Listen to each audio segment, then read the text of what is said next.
और एक जगह से स्वामी विवेकानंद जी। थोड़ा उनमें अंग्रेजियत थी उन विद्यालयों में, महाविद्यालय में।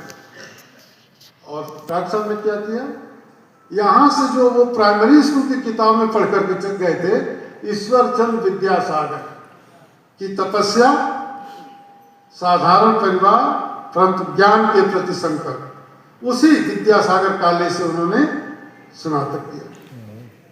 तो 1925 से 27 BHU, और उसके बाद कलकत्ता 2 ही साल, और उसके बाद जर्मनी। लेकिन जर्मनी जाने से पहले वो इंग्लैंड गए थे। और ये बात का ध्यान रखिएगा, खास करके पढ़े लिखे विद्यार्थी के। इंग्लैंड में गए तो इंग्लैंड का वो अंग्रेज दार्शनिक, राजनीति शास्त्र का और अर्थशास्त्र का हेराल्ड जे लास्की, H.J. लास्की, हेराल्ड जे लास्की किताब देखे हैं ना। लास्की ने अकेले में कहा, mister Ram Manohar, you come from India, I am an English man, all the time may be that I may not be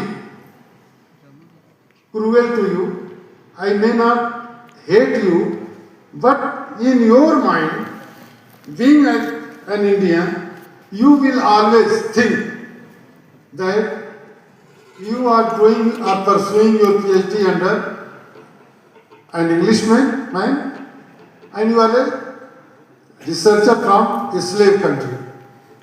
I sincerely advise, because I have come to know, ये Laski साहब कह रहे हैं लोहिया जी से, लोहिया जी आप एक दास देश से आते हो जहां हमारे लोग राज्य करते हैं।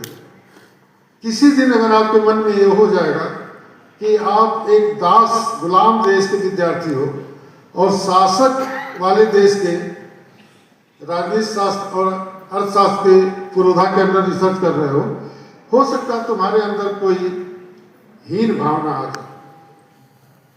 लोहिया जी ने नहीं कहा, लास्की ने लोहिया जी से कहा। और उन्होंने कहा कि देखो, यूरोप में इस समय 2 देश ऐसे हैं, हालांकि अभी वो नाजीज्म और फासिज्म से जर्मनी और फ्रांस जूझ रहे थे, लेकिन जर्मनी एक ऐसा राष्ट्र है जहां राष्ट्रवाद के बारे में हर नागरिक सोचता है।